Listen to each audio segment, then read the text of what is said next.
Assalamu alaikum. Um, Today, I want to talk about the purpose of the creation of mankind in this earth.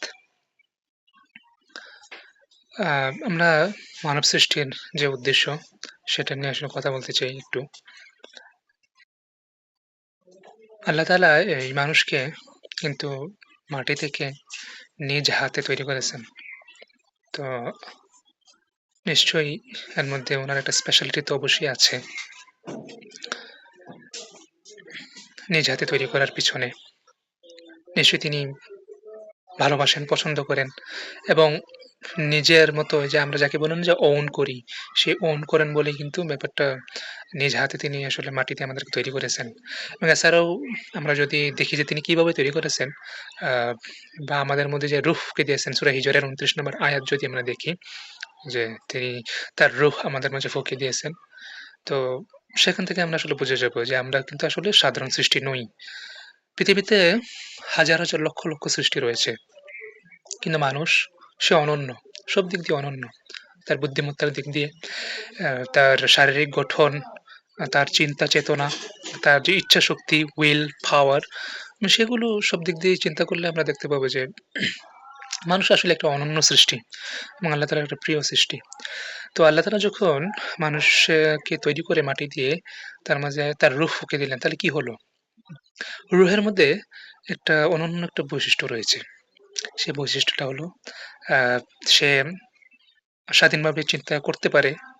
তার মধ্যে স্বাধীন ইচ্ছাশক্তি যেটাকে আমরা বলি সেটা রয়েছে। এরপর সবকিছু চিন্তা ভাবনা করার একটা ক্ষমতা রয়েছে এবং সেই রুহের কারণেই। এবং যেহেতু আল্লাহ তাআলার রুহ আমাদের মাঝে ফুঁকে দিয়েছেন, তো সেজন্য আমরা বলতে পারি যে আ মানে আল্লাহ তাআলার কিছু বৈশিষ্ট্য যেটা একমাত্র উনার মাঝেই ছিল এবং এগুলা খুবই ক্ষুদ্র, ক্ষুদ্র পর্যায়ে মানুষের মধ্যে তখন চলে এসেছে। উনার এই সৃষ্টিটার মধ্যে রূহ ফুঁকে দেওয়ার পরে। কিভাবে? এই যে তখন যদি আমরা চিন্তা করি যে এটা অন্যান্য যেকোনো সৃষ্টি তার মধ্যে কোনো উইল পাওয়ার নাই। হ্যাঁ? তার মধ্যে স্বাধীন ইচ্ছাশক্তি, বিবেক এগুলা কিন্তু নাই। কিন্তু আল্লাহ তাআলা যখন আমাদেরকে তার রূহ দিয়ে তৈরি করেছেন, তখন আমাদের মধ্যে এগুলো তৈরি হয়েছে এবং তখনও কিন্তু শুরু থেকে কিন্তু এই গুণগুলা একমাত্র আল্লাহ তাআলার মাঝেই ছিল। হুম? এবং তিনি এর পরবর্তীতে মানুষের মাঝে চলে এলো। তো তো এই কারণে মানুষের অনন্য সৃষ্টি এবং সেই অনন্য সৃষ্টির পিছনে নিশ্চয়ই উদ্দেশ্য আছে।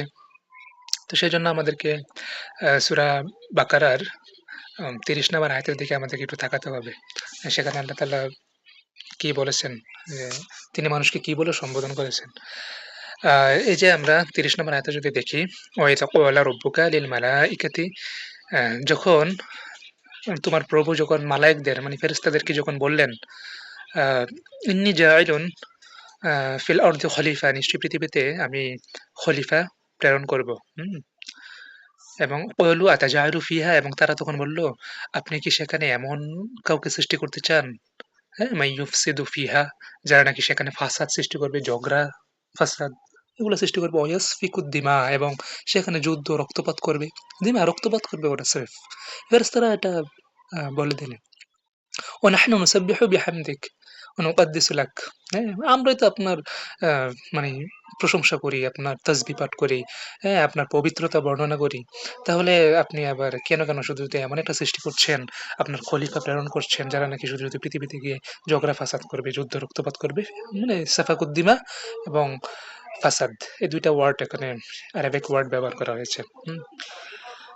ওয়ালা ইন্নী আ'লামু মা লা তা'লামুন এবং তিনি বললেন যে, "আমি যা জানি আসলে তোমরা তা জানো না।" এই বলে তিনি তখনকার মতো ইয়ে দিলেন। তো এই হচ্ছে আমাদের সৃষ্টির এখানে উদ্দেশ্যটা কিন্তু আমরা এখানে আসলে কিছুটা টের পাই, বুঝতে পারি। তো উনি এখানে কি বলেছেন? আমাদেরকে প্রথমত সম্বোধন করেছেন আমাদেরকে খলিফা হিসেবে। খলিফা শব্দের যদি আমরা ইংলিশ ওয়ার্ডটা চিন্তা করি, তাহলে এটার শব্দ হচ্ছে রিপ্রেজেন্টেটিভ, হুম? প্রতিনিধি। প্রতিনিধি সাধারণত কি করে? প্রতিনিধি আ যার প্রতিনিধি হয়ে আসে, তার যেটা করার কথা ছিল সে সেটাই করে। হ্যাঁ, যখন ব্রিটিশরা আমাদেরকে শাসন করেছিল, তখন ভাইসরয়, লর্ড তারা কিন্তু ব্রিটিশ রাজা-রানীদের কিন্তু ইয়ে ছিল, রিপ্রেজেন্টেটিভ ছিল। তো সেই রাজারা যেভাবে তারা শাসন করতে চাইতো রানীরা, সেভাবেই কিন্তু এই এখানে ওরা শাসন করেছে। এটাই আসলে রিপ্রেজেন্টেটিভ এর আসলে কাজ। তো আল্লাহ তাআলা আমাদের কাছে আসলে কি চান? তার কি বিষয় রিপ্রেজেন্টেটিভ করতে হবে আমাদের। তো সেই বিষয়টা আসলে যদি আমরা চিন্তা দেখি, তাহলে আমরা দেখতে পাবো যে অ্যা আল্লাহ তাআলা আমাদেরকে চান আমরা যেন এই পৃথিবীতে একটু শান্তিতে, হ্যাঁ? এই যে ফাসাদ সাফাকুদ্দিমা এবং যে ফাসাদ এই ফাসাদ সাফাকুদ্দিমা হচ্ছে রক্তপাত। এই ২ টা থেকে যেন আমরা আসলে বেঁচে থাকি, হ্যাঁ? এবং ফেরেশতারা কিন্তু বুঝে গিয়েছিল যে ওরা এটা করবে, হ্যাঁ? ফেরেশতা কিন্তু কখনো বলে নাই। যে এসব তারা তো বলতে পারত যে নিশ্চয়ই আপনার সৃষ্টি এই পৃথিবীতে গিয়ে নামাজ করবে না, রোজা রাখবে না, হজ করবে না, হ্যাঁ? তো শুধু আ কেন তাদেরকে সৃষ্টি করবেন? হ্যাঁ, আমরাই তো আপনার এই প্রশংসা করি, আপনার পবিত্রতার বর্ণনা করি, তাই না? তো আপনার এই সৃষ্টির কি আদৌ দরকার আছে? হ্যাঁ, তো এটা কিন্তু বলেনি। ওরা বলছে যে রক্তপাত করবে, হ্যাঁ? ঝগড়া ফাসাদ করবে। আচ্ছা ওরা কি করে বুঝতে পারল ব্যাপারটা? যে এটা ইয়ে করতে পারবে? আসলে ওরা বুঝেছিল যখন আল্লাহ তাআলা খলিফা শব্দটা ব্যবহার করলেন তখন। খলিফা ব্যবহার করাতে উনি মানে ফেরেশতারা বুঝে গেল যে নিশ্চয়ই তার মধ্যে মানে আল্লাহর এমন কিছু বৈশিষ্ট্য মানে চলে আসবে যেগুলো আসলে অন্যান্য সৃষ্টির মধ্যে নাই। এবং সেই পাওয়ারটা পেয়ে ওরা কিন্তু যাচ্ছেতাই এ মানে এটার মিসইউজ করতে পারে। এবং মিসইউজ থেকেই এই পৃথিবীতে একটা ফাসাদ আ তৈরি হবে, রক্তপাত সৃষ্টি হবে। এছাড়াও তাদের তো জিন যাদেরকে আল্লাহ তাআলা আগে তৈরি করেছিলেন সেই সৃষ্টির ইতিহাস তাদের সামনে ছিল। তো সেগুলো থেকে তারা মানে খুব সহজে অনুমান করতে পেরেছে যে কেন এরা ফাসাদ চাপাকুদ্দিমা করবে। এবং এরা আপত্তি করেছে। মানে আপত্তি করল কিন্তু। তো এরপরে তো আমরা এখানে একটু টের পাই যে আমাদের আসলে কোন জিনিসটা খেয়াল রাখা উচিত মানুষের। তারপর আমরা দেখলাম যে সেই মাটি থেকে আদম আলাইহিস সালামকে সৃষ্টি করলেন। আদম আলাইহিস সালামের যে পাঁজরের হাড় থেকে হাওয়া আলাইহিস সালামকে সৃষ্টি করলেন এবং তাদেরকে একটি গাছের নিকট যেতে নিষেধ করে দিলেন। বললেন যে সেখানে ইচ্ছামত খাও পান করো কিন্তু গাছের নিকট আসলে যাইও না। এমনি একটা রেস্ট্রিকশন উনি দিয়ে দিলেন। আ এটা আসলে জাস্ট তাদেরকে পৃথিবীতে পাঠানোর পরিকল্পনা আরকি। যে রেস্ট্রিকশন ওরা মানবে না। এটাও তো আল্লাহ তাআলা তো আগে থেকেই জানতেন ব্যাপারটা। তো এরপরে কি হলো? এই আদম হাওয়া উনারা শয়তানের প্ররোচনায় পড়ে সেই গাছের নিকট গেলেন, সেই ফলটা খেলেন, নিষিদ্ধ ফলটা এবং আল্লাহর হুকুম অমান্য করার কারণে আল্লাহ তাআলা তাদেরকে সেই জান্নাত থেকে বের করে দিয়ে পৃথিবীতে পাঠিয়ে দিলেন পরীক্ষা স্বরূপ এবং বলে দিলেন যে, "আমি তোমাদেরকে হেদায়েত পাঠাবো। হুম? হেদায়েত পাঠাবো এবং আ তোমরা যদি সেই হেদায়েতের পথে থাকো, অনুসরণ করো, তাহলে উম তোমরা কখনোই পথবিচ্যুত হবে না। তোমরা আরামে থাকবে, শান্তিতে থাকবে। আর যদি তোমরা সেই হেদায়েতের পথে না থাকো, আমি যে পথটা হেদায়েত মানে কি? সঠিক পথ, রাইট ডিরেকশন। সেই রাইট ডিরেকশন আমি যেটা দিব তোমাদেরকে, সেই ডিরেকশনে যদি না থাকো, তাহলে কিন্তু তোমরা মানে খুব ফাসাদ সাফাকুদ্দিমা বা খুব খারাপ অবস্থায় কিন্তু পড়ে যাবে। তোমরা যুদ্ধ রক্তপাতে লিপ্তই থাকবে। তোমরা যদি আমার কথা মতো না চলো। এটাই হচ্ছে মানে আল্লাহ তাআলার কথা ছিল। এভাবে আন আ আদম আলাইহিস সালামকে পৃথিবীতে পাঠিয়ে দিলেন এবং আদম আলাইহিস সালাম, হাওয়া আলাইহিস সালাম উনারা খুব তওবা করলেন। যে উনারা বললেন যে, "রব্বানা যালামনা আনফুসানা ওয়া ইল্লাম তাগফির লানা ওয়া তারহামনা লানাকুনান্না মিনাল খাসিরিন।" হ্যাঁ? যে নিশ্চয়ই আমরা জুলুম করেছি এবং তো উনারা নিজেদের অপরাধ স্বীকার করে নিলেন। এবং এটাই হচ্ছে আসলে মানুষের মানে বৈশিষ্ট্য হওয়া উচিত। যখন মানুষ অন্যায় করবে, পাপ করবে, সাথে রব্বানা যালামনা বলে এটা স্বীকার করে নিয়ে খুব তওবা করে নিতে হবে। এবং আল্লাহ তাআলা নিশ্চয়ই মানে ইন্নাল্লাহা ইউহিব্বুত আ যে তওবাকারী যারা তাদেরকে ভালোবাসেন, পছন্দ করেন। তো এভাবে আ হলো। আ পৃথিবীতে আমরা আসলাম। এই হেদায়েত নিয়ে অ্যা আমরা যাতে সেই আল্লাহর পথে আমরা চলি। এবং সেই মানব সৃষ্টির উদ্দেশ্য বুঝতে গেলে আমাদেরকে আরেকটা যে যে আল্লাহ এবং শয়তান ইবলিসের মধ্যে কিছু কথোপকথন হয়েছিল, সেটার দিকেও আমাদেরকে তাকাতে হবে। কি কথোপকথন হয়েছিল? সেই ইবলিস আ সে আল্লাহ তাআলাকে মানে বলছিল যে যখন মানে আল্লাহ তাআলা যে যখন এই মানব সৃষ্টির যখন সিদ্ধান্ত নিলেন বা আদম আলাইহিস সালামকে যখন তৈরি করলেন, আ তখন আ দেখা গেছে তিনি তাকে আদম আলাইহিস সালামের সকল জ্ঞান বিজ্ঞান সকল কিছুর নাম শিক্ষা দিলেন।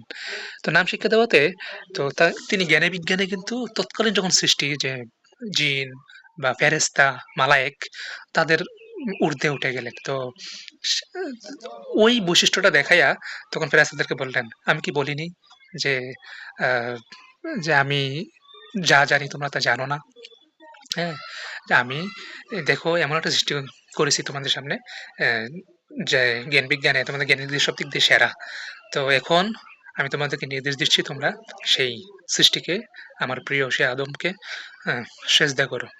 সেজদা করা মানে কি আনুগত্য করা।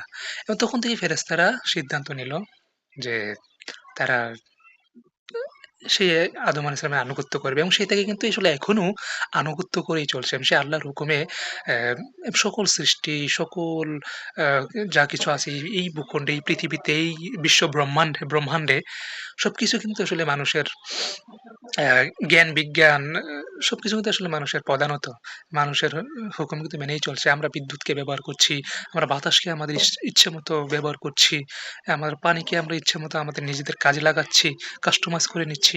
এভাবে সকল সৃষ্টি, হ্যাঁ? সকল কিছু কিন্তু আসলে আমাদের মানবজাতির কিন্তু অধীন করে দিয়েছেন আল্লাহ তাআলা। হ্যাঁ? অ্যা এবং সকল সৃষ্টির মাঝে আমরা জানি যে মালায়েক থাকেন। ফেরেশতা কিন্তু এমনকি প্রত্যেক আমাদের শ্বাস-প্রশ্বাস প্রত্যেকটা ২ টা শ্বাস-প্রশ্বাসও ২ জন ফেরেশতা থাকে। আমরা মালায়েক থাকে জানি। তো এইভাবে বলতে পারি যে প্রত্যেকটা মানে গুরুত্বপূর্ণ যে সৃষ্টিগুলা সেগুলো আসলে মালায়েক, হ্যাঁ? আল্লাহ তাআলার আ আম সেই নূরের তৈরি আমরা যাকে বলি যে মালায়েক ফেরেশতা। তো সেই মালায়েকরা তখন সিজদা করল অর্থাৎ আদমকে অনুসরণ করার এবং আদমের এই যেভাবে চাইবে মানুষ যেভাবে চাইবে সেভাবে চলার অঙ্গীকার আসলে ওই সিজদার মধ্যে দিয়ে করে নিল। কিন্তু একটা সৃষ্টি সেই আদমকে সিজদা করল না। সে তাকে মানতে চাইল না। হ্যাঁ? সে কে? সে হচ্ছে ইবলিস। সে অহংকার করল। হ্যাঁ? সে বলল যে তুমি কি আমি হচ্ছে আগুনের তৈরি, হ্যাঁ? আর সে হচ্ছে আদম হচ্ছে মাটির তৈরি। আমি কি এমন কাউকে কখনো সেজদা করতে পারি, আনুগত্য করতে পারি? এই সেজদা কিন্তু আসলে শুধু ওই যে মাথা ঠুকানো সেজদা, ব্যাপারটা তা না। এই সেজদা হচ্ছে আনুগত্য, হ্যাঁ? তাকে মানা, তার কাছে মানে আত্মসমর্পণ করার ব্যাপারটা। তো শয়তান কখনই মানুষের কাছে আত্মসমর্পণ করতে চায়নি। সে চাইবেও না এবং সে এইভাবে অহংকার করল, হ্যাঁ? তো এইভাবে ওয়াস্তাকবারা যখন সে অহংকার করে সে অস্বীকার করল যখন, তখন আল্লাহ তাআলা বললেন যে, "তুমি আর এই যে এখানে থাকার যোগ্য নও। হ্যাঁ? তোমাকে আমি বহিষ্কার করে দিলাম।" সে রাজিম হয়ে গেল। এইজন্য আমরা বলি যে, "আউযু বিল্লাহি মিনাশ শাইতানির রাজিম।" হ্যাঁ? বিতাড়িত অভিশপ্ত শয়তান থেকে আমরা আশ্রয় চাই। এবং সে এখান থেকে বিতাড়িত হয়ে গেল শয়তান। তিনি তাকে জান্নাতের সেই আশেপাশে যে পরিবেশ বা তখন সে ছিল ফেরেশতা। ফেরেশতা থেকে তাকে বহিষ্কৃত করে দিলেন। করে দিয়ে তাকে একদম রাজিম অভিশপ্ত করে দিলেন। এবং বলে দিলেন যে, "যা তোকে" তখন ওই শয়তান মানে আল্লাহ তাআলার কাছে অবকাশ চাইল যে, "হে আল্লাহ, এই আদমের জন্য, হুম? এই সামান্য আদমের জন্য তুমি আমাকে এতদিন যে তোমার ইবাদত করলাম আজাজিল হিসেবে, হ্যাঁ? আমি যে ফেরেশতাদের প্রায় মানে উপরের লেভেলের ফেরেশতা আমি। টপ লেভেলের ফেরেশতা হয়ে গিয়েছিলাম। তো সেখান থেকে আমাকে বের করে দিলে জাস্ট আদমের জন্য। তাহলে তুমি আমাকে একটু ক্ষমতা দাও। দেখো আমি তোমাকে বলছি যে তুমি যদি আমাকে ক্ষমতা দাও তো দেখব যে এই তোমার প্রিয় যে আদম তাকে আমি পথভ্রষ্ট করব, হ্যাঁ? তার পথে আমি দাঁড়িয়ে থাকবো, তাকে পথবিচ্যুত করব। সে হেদায়েতের পথে থেকে তার তোমার পথ থেকে আমি নিয়ে আসবো বিচ্যুত করে। এবং এইভাবে অ্যা সে তোমার হেদায়েতের পথে কিন্তু আর থাকবে না। তো তখন আল্লাহ তাআলা বলেন, "ঠিক আছে, আ দেখব আমি। আমি তোকে অবকাশ দিলাম। অ্যা তুই চেষ্টা করে দেখ যে কিভাবে এই এই আদমকে তুই পথভ্রষ্ট করতে পারোস এবং যারা আ তোর পথ অনুসরণ করবে আমি তাদেরকেও তোর সাথে আমি জাহান্নামে ভরবো। কিন্তু যারা আমার হেদায়েতের পথে থাকবে, যারা আমার কথা মতো চলবে, তারা কখনোই তোর অনুসারী হবে না এবং তারা কখনোই পদবিচ্যুত হবে না।" আমি মেসেঞ্জারের মাধ্যমে আমার হেদায়েতের বাণীগুলা যে সঠিক পথ, রাইট ডিরেকশন কিভাবে চলতে হবে আমি সেগুলো পাঠাতে থাকবো। আমি তোকে মানুষের রন্ধ্রে, রন্ধ্রে ঢোকার সুযোগ দিলাম, অবকাশ দিলাম এবং কিয়ামত পর্যন্ত অবকাশ দিলাম। দেখি তুই কিভাবে করতে পারিস। তো এইভাবে এবং আল্লাহ এবং ফেরেশতার মধ্যে কিন্তু একটা চ্যালেঞ্জ আরে সরি ইবলিস এবং আল্লাহর মধ্যে কিন্তু একটা চ্যালেঞ্জ হয়ে গিয়েছিল। তাহলে চ্যালেঞ্জ কি দিল? সে কি শয়তান কি বলেছিল যে মানে নামাজ, রোজা, হজ, জাকাত এগুলো থেকে বিরত রাখবে? ঐরকম কিন্তু সে বলেনি। সে বলেছিল তোমার পথের মধ্যে আমি মানে উৎপেতে থাকবো এবং সেখান থেকে বিচ্যুত করে নিয়ে আসবো। সেই পথটা কি? সেই পথটা হচ্ছে দিন। হ্যাঁ? আমাদের একটা জীবন ব্যবস্থা রয়েছে পৃথিবীতে চলতে গেলে আমাদের একটা দিনের অধীনে থাকতে হয়। সেই দিন জীবন ব্যবস্থা বা সিস্টেম মানে কি? আমাদের একটা রাজনৈতিক সিস্টেমের অধীনে থাকতে হয়। আমাদের আ একটা বিচারিক ব্যবস্থার অধীনে থাকতে হয়।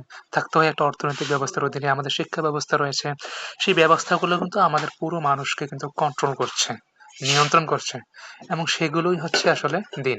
তো এই দিনের মধ্যে যেমন একটা সামষ্টিক ব্যবস্থাগুলো, সিস্টেমগুলো রয়েছে, কালেকটিভ সিস্টেমগুলো, ঠিক তেমনই রয়েছে আমাদের পারিবারিক বিধান, পারিবারিক আ তারপর ব্যক্তিগত বিধান সবগুলো কিন্তু আসলে একটা যে ইয়ার অন্তর্ভুক্ত, দিনের অন্তর্ভুক্ত বা জীবন ব্যবস্থার অন্তর্ভুক্ত।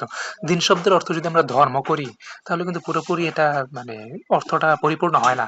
কিন্তু দিন শব্দের অর্থ যদি আমরা ইংলিশে সিস্টেম বলি, তাহলে বা আমরা যদি জীবন ব্যবস্থা বলি, তখন কিন্তু এটা একটু পরিপূর্ণ হয়। ইসলাম হচ্ছে একটা দিন, হ্যাঁ? জীবন ব্যবস্থা এবং ইসলামের মধ্যে আল্লাহ তাআলা যুগে, যুগে আমাদের লাইফটা কিভাবে লিড করতে হবে, আমরা কিভাবে চলবো, কিভাবে আমাদের আ রাষ্ট্র চলবে, কিভাবে সমাজ চলবে, কিভাবে আমরা ঐক্যবদ্ধভাবে থাকবো, কিভাবে আমরা আল্লাহর যে চাওয়াগুলো সেগুলো পূরণ করবো এবং সেগুলো আ সেখানে বলা থাকে।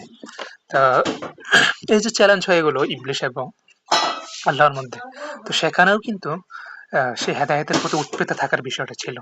হ্যাঁ? এবং আমরা দেখি যে ফেরেশতারাও কিন্তু বলল যে ফাসাসফাকু দিমা করবে। তো সেই বিষয়টা থেকে একটা বিষয় ক্লিয়ার হয়ে যায় যে আসলে এই মানুষ শয়তান চেষ্টা করবে আল্লাহর এই প্রিয় সৃষ্টি মানুষ যাতে কখনই ভালো না থাকে। কখনোই সুন্দরভাবে খেয়ে পরে চলবে এমনটা যাতে না হয় কখনই। সে চাইবে মানুষের মধ্যে একটা যুদ্ধ, রক্তপাত, একটা প্যাচ, হ্যাঁ? একটা মানে সবকিছু লাগিয়ে দিতে। আ এই কারণে আ এই আমরা যখন এই আদম আলাইহিস সালাম থেকে শুরু করে আমরা এই বর্তমান পৃথিবী পর্যন্ত আমরা যদি ইতিহাসের দিকে তাকাই হিস্ট্রি আমরা কি দেখব? দেখব যে এই একটা কমন সমস্যা রয়ে গেছে। সেই কমন সমস্যাটা কি? সেই কমন সমস্যা হচ্ছে যুদ্ধ, রক্তপাত। এক জাতির সাথে আরেক জাতির মানে কোনো মিল নাই, কোনো একতা নেই। হ্যাঁ? এক ভাষার মানুষ আরেক ভাষার মানুষকে সহ্য করতে পারে না। এক এলাকার মানুষ আরেক এলাকার মানুষকে সহ্য করতে পারে না। তারপর এক কালচারের মানুষ আমরা জানি যে বিভিন্ন অঞ্চলভেদে এই পৃথিবী তো বিচিত্র, তাই না? পৃথিবী কত বড়, কত ভাষার মানুষ রয়েছে, কত ভূখণ্ড রয়েছে, কত ধরনের পরিবেশ রয়েছে, অ্যা এবং কত ধরনের আমাদের আঞ্চলিক কালচার, হ্যাঁ? রিজিওনাল কালচার গুলো আ বিদ্যমান আ বিভিন্ন দেশে, দেশে অঞ্চলে, অঞ্চলে। তো সেই যে পার্থক্যগুলা, তারপরে আমাদের গায়ের রঙে পার্থক্য রয়েছে। তো সেই যে পার্থক্যগুলো ছাপিয়ে আ সবাই যে এক হয়ে মিলেমিশে থাকবে, এই ব্যাপারটা কিন্তু আসলে কখনোই সহজে ঘটে না, ঘটছে না। কিন্তু আল্লাহ তাআলার চাওয়া কিন্তু ওইটা। আল্লাহ তাআলা চান আমরা মিলেমিশে সবকিছুতে থাকি।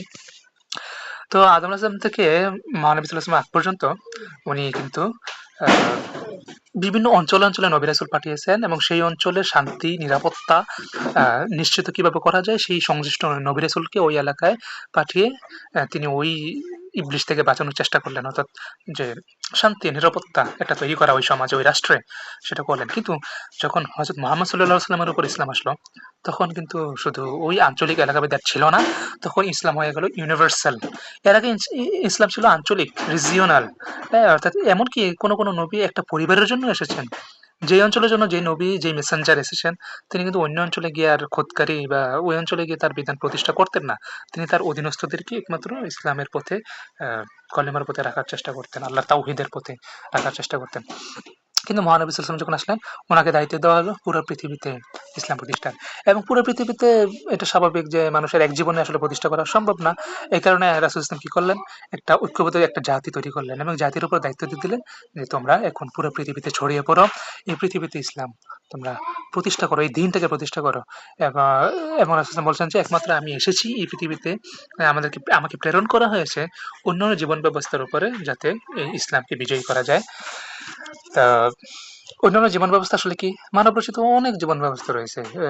এ নমরুদের সময়ে, আ ফেরাউনের সময়ে সে নিজেই আ ডিক্টেটর হয়ে গিয়েছিল, ফ্যাসিস্ট হয়ে গিয়েছিল এবং সে নিজেই জীবন ব্যবস্থা কিভাবে মানুষ কিভাবে চলবে না চলবে সেটার দিক নির্দেশনা দিত। আর বর্তমানে আমাদেরকে দিক নির্দেশনা দিচ্ছে বিভিন্ন তন্ত্রমন্ত্র। হ্যাঁ? আমাদেরকে কোন অঞ্চলে নিয়ন্ত্রণ করছে গণতন্ত্র, কোন অঞ্চলে আ নিয়ন্ত্রণ করছে রাজতন্ত্র, কোন অঞ্চলে নিয়ন্ত্রণ করছে আমাদেরকে সমাজতন্ত্র। এভাবে আ আমাদেরকে বিভিন্ন জীবন ব্যবস্থা আমাদেরকে নিয়ন্ত্রণ করছে। আ তো সেই জীবন ব্যবস্থাগুলো উপরে ছাপিয়ে আমরা ইসলামকে প্রতিষ্ঠা করব। তো এইজন্যই কিন্তু রাসূল সাল্লাল্লাহু আলাইহি ওয়াসাল্লামের আশা। তো যাই হোক, তো চ্যালেঞ্জটা থেকে আমরা কি দেখলাম? দেখলাম যে আমরা এই যে জীবন ব্যবস্থাটা প্রতিষ্ঠা করব, দিনটাকে প্রতিষ্ঠা করব কেন? যাতে শয়তান কখনো চান্স না পায় আমাদেরকে সেই ফাসাদ সাফাকুদ্দিমে লিপ্ত করার, সে অশান্তিতে রাখার, হ্যাঁ? সেই সিকিউরিটি অ্যা ভেঙে দিয়ে, হ্যাঁ? সবার মধ্যে একটা বিভেদ তৈরি করে দিয়ে যে শয়তানের যে প্রচেষ্টা যে তুমি বাঙালি, তুমি ইন্ডিয়ান, তোমার মধ্যে কেন সম্পর্ক ভালো থাকবে? হ্যাঁ? তুমি তো আ বাংলায় কথা বলো, আর তুমি আরবিতে কথা বলো। তুমি তো আজমি, হ্যাঁ? আর তুমি তো আরবি, অনারব, তুমি আরব।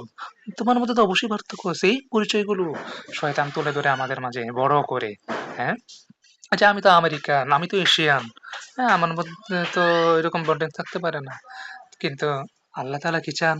আল্লাহ তাআলা চান যে আমাদের মধ্যে একটা শেয়ার্ড ভ্যালুস থাকবে। হ্যাঁ? আমাদের মধ্যে একটা বন্ডিং থাকবে। এবং এই কারণেই আল্লাহ তাআলা কিন্তু ওই যে হজের ব্যবস্থা, হজটা কেন? হজটা সারা বিশ্বের মানুষ সেখানে একত্রিত হবে, বিশ্বের সমস্যার সমাধান করবে। যে বর্তমানে যেমন জাতিসংঘ যেভাবে সমস্যার সমাধান করে। তো আল্লাহ তাআলা কিন্তু সবকিছুর সমাধান কিন্তু এই ইসলামের মধ্যে দিয়ে রেখেছেন। জুমার মাধ্যমে একটা এলাকার মানুষকে একত্রিত করে আম সেখানে বিচার ফায়সালা বা ওই নির্দেশনা দেওয়া কিভাবে সামনের ১ সপ্তাহ চলবে, এই ব্যবস্থাগুলো সব দেওয়া আছে।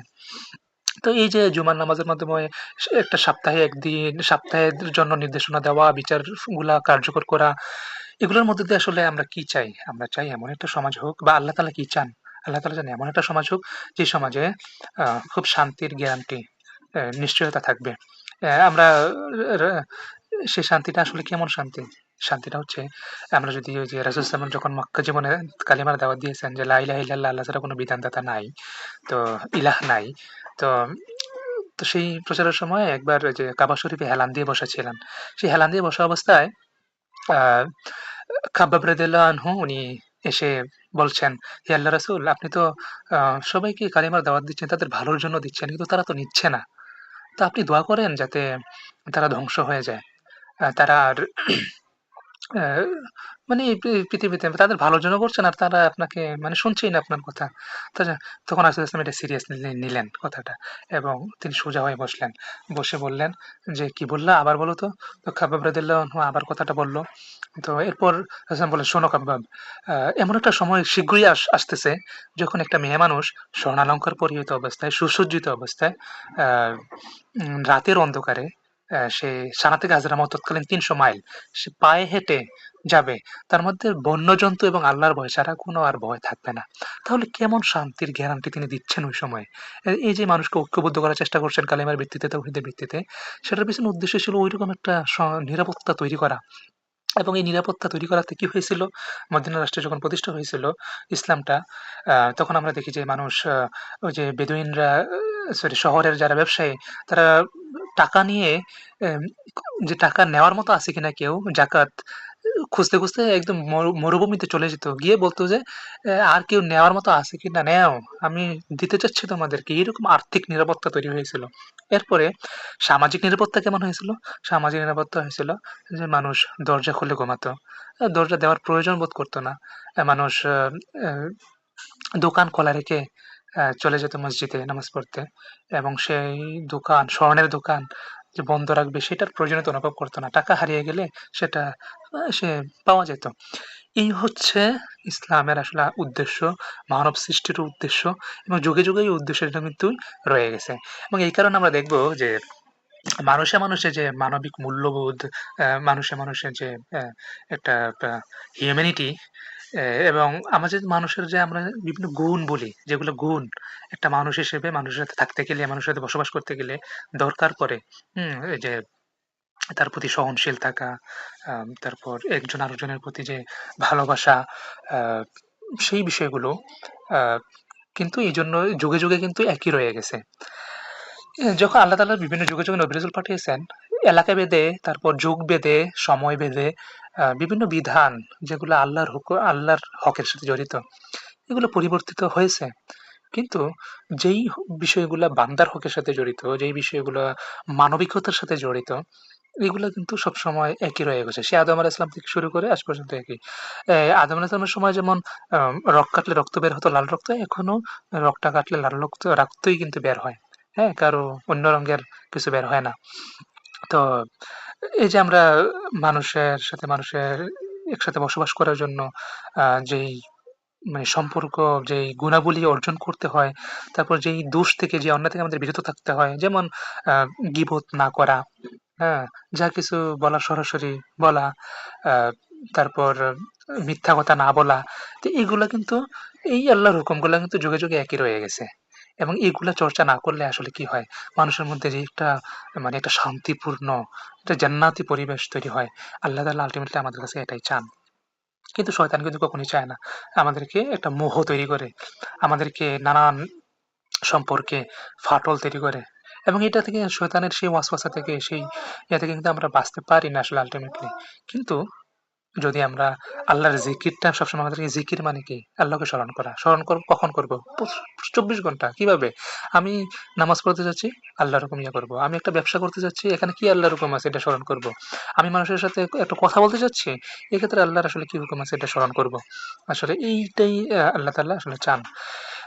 এবং এই এই বিষয়টা নিশ্চিত করাই আসলে আমাদের মানবজাতির উদ্দেশ্য, এবং আল্লাহ তাআলা যে খলিফা হিসেবে রিপ্রেজেন্টেটিভ হিসেবে পাঠিয়েছেন, সেটার উদ্দেশ্য ওইটাই।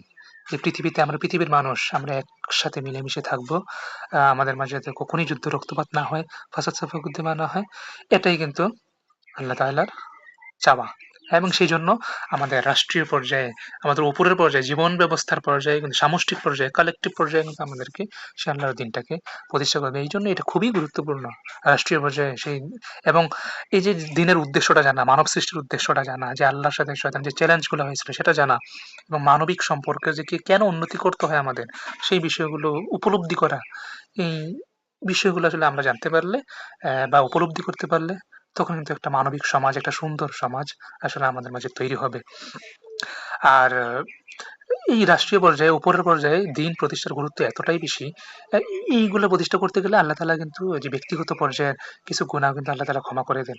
হ্যাঁ? আমরা দেখতে পাই যে এই একবার রাসূলুল্লাহ সাল্লাল্লাহু আলাইহি ওয়াসাল্লামের সময় এক মেয়ে মানুষ, একটা মেয়ে এসে বলতেছে যে, "আল্লাহর রাসূল, আমি তো ব্যভিচার করেছি।" তখন উনি আরেকদিকে মুখ ফিরিয়ে নিলেন। তখন সেই লোকটা এসে বলল, "হে আল্লাহর রাসূল, আমি তো আবার ব্যভিচার করেছি, ওই মহিলাটা।" তো এভাবে ৩ বার ৪ বার বলল। তো কিন্তু রাসূল ইসলাম কিন্তু তাকে সুযোগ দিলেন। ব্যাপারটা স্কিপ করতে চাইলেন। যে, "আরে তুমি করছো তো করছো। তুমি এভাবে আবার সবার সামনে বলতে আসছো কেন? সবার সামনে বললে তো একটা উচ্ছৃঙ্খল অবস্থা তৈরি হয়। তার চেয়ে ভালো আল্লাহর কাছে তুমি তওবা করে ফেলো।" ব্যাপারটা এরকম আরকি। কিন্তু পরে যখন বারবার বলতেছিল মহিলাটা, তখন আল্লাহ রাসূল বুঝলেন যে না, সে আসলে খাঁটি মন থেকে তওবা করতে চাচ্ছে। সে শাস্তিটা পৃথিবীতে পেতে চাচ্ছে। শাস্তিটা পেয়ে সে যাতে আখিরাতে তাকে শাস্তিটা পেতে না হয়, সে এই কারণে দুনিয়াতেই পেতে চাচ্ছে শাস্তিটা। তখন আল্লাহ রাসূল সেই ব্যভিচারীর যে শাস্তি, আ সেই শাস্তিটা কার্যকর করার তিনি হুকুম দিলেন। হ্যাঁ? তখন কিন্তু এই শাস্তি কার্যকর করতে গেলে কিন্তু রাষ্ট্র লাগে। বর্তমানে কিন্তু ওই রাষ্ট্রটা কিন্তু নাই। কিন্তু ওই সময় কিন্তু ওই যে মদিনা রাষ্ট্রটা কিন্তু ছিল। তো উনি শাস্তিটা পরে কার্যকর করলেন ওই মহিলার ক্ষেত্রে। আবার আরেকদিকে আমরা কি দেখি? যে একটা ডাকাত, যার সারা জীবনে কোনো রেকর্ড নাই ভালো কাজ করার। সে আ মারা যাওয়ার পরে কেউ জানাজা পড়াতে চাচ্ছে না সাহাবীরা। তখন সাহাবী রাসূল বললেন যে, "তোমরা কি তাকে কোনো ভালো কাজ করতে দেখো নাই?" তখন অ্যা একটা লোক বলল যে, "হ্যাঁ, আমি একবার দেখছিলাম যে ও রাতের বেলা ওই সীমান্তে ছিল মদিনা রাষ্ট্রের। সেখানে ২ জন সৈনিক ছিল। ওরা মানে ঘুমিয়ে পড়তেছিল, ঘুম পাচ্ছিল ওদের। তখন ওই ডাকাত বলছিল যে, 'তোমরা ঘুমাও, আমি সারারাত পাহারা দিচ্ছি।' তখন ওরা ঘুমিয়ে গেল, এবং ওদের পক্ষ থেকে সে সারারাত এই সীমান্তটা পাহারা দিয়েছিল ২ সৈনিকদের পক্ষে। তো এই ভালো কাজটা একমাত্র করতে দেখছি। তখন রাসূল বললেন, "হ্যাঁ।" কবর দিয়ে ওর সামনে গিয়ে বললেন, "সবাই মনে করছে যে তুমি তো জাহান্নামী। কিন্তু আমি রাসূল ঘোষণা দিচ্ছি তুমি জান্নাতি।" হ্যাঁ? এই একটা কাজ। এইটা রাষ্ট্রগত কাজ ছিল, তাই না? একটা বৃহত্তর কালেক্টিভ একটা কাজ ছিল। এই কাজটা করে সে গুনাহগুলোতে কিন্তু ক্ষমা পেয়ে গেল। তার মানে এটা যে আমরা ইচ্ছা করে আবার গুনাহ করে মাফ পাবো ব্যাপারটা তা না। কিন্তু কিন্তু এই যে বড়, বড় পর্যায়ের কাজগুলা করলে আল্লাহ তাআলা ছোট পর্যায়ের যে গুনাহ, ব্যক্তিগত পর্যায়ের গুনাহ, এগুলো ক্ষমা করে দেন। এবং এটা আল্লাহ তাআলা বলছেন যে, যে আল্লাহ মুমিনদের ছোটখাটো অপরাধ তিনি ক্ষমা করে দেন। এটা কোরআনের আয়াতে রয়েছে। অ্যা তো এই হচ্ছে ব্যাপার। তো যদি আমরা এই মানব সৃষ্টির উদ্দেশ্যটা মাথায় রাখি, ইসলামের উদ্দেশ্যটা মাথায় রাখি এবং যে একটা জীবন ব্যবস্থা, সেই জীবন ব্যবস্থা হিসেবে যদি মাথায় রাখি এবং প্রতিষ্ঠার জন্য চেষ্টা করি এবং আমরা মানবিক গুণাবলীগুলো আমাদের মধ্যে প্রতিষ্ঠা করার চেষ্টা করি, তাহলে দেখতে পাবো যে একটা সুন্দর সমাজ তৈরি হয়েছে এবং যেই সমাজটা আমরা তৈরি করে যাবো পৃথিবীতে, আমরা আখিরাতে গিয়ে ওই সমাজটাই আমরা পাবো। ওই ইয়াটাই পাবো। এইজন্যই বলা হয় একটা বাগধারা, proverb যে দুনিয়া মাযরাআতুল আখিরা, যে দুনিয়াটা হচ্ছে আখিরাতের শস্যক্ষেত্র। আমি যেরকম ফসল এখানে তুলতে চাইবো তুলবো, ঐরকম ফসল কিন্তু আল্টিমেটলি ওখানেই পাবো। এই কারণে আমাদেরকে এখানে যথাসম্ভব ভালো মানুষ হওয়ার, যথাসম্ভব মানবিক সম্পর্কগুলা, পারিবারিক সম্পর্কগুলা এগুলো টিকিয়ে রাখার চেষ্টা আসলে আমাদেরকে করতে হয়। মানুষকে ছাড় দেওয়ার মন মানসিকতা এগুলা রাখতে হয়। হ্যাঁ? এবং সেই সাথে অন্যায় করলে অবশ্যই অন্যায়টা বুঝিয়ে দেওয়ার ব্যাপারটা তো আছেই। তো যাই হোক, আমরা এই মানসিক উদ্দেশ্যটা মাথায় রেখে সবাইকে ধন্যবাদ। স সবাইকে না, এটা হয়তো আপলোড ঐরকম সবাই দেখার জন্য হবে না। কেউ, কেউ দেখবে আপাতত। তো যারা দেখছেন, আ যারা দেখছ তা তাদের আল্লাহ তাআলা বা আমাকে সহ এগুলো উপলব্ধি করার, মানার তৌফিক দিক। হ্যাঁ? Thank you, thank you.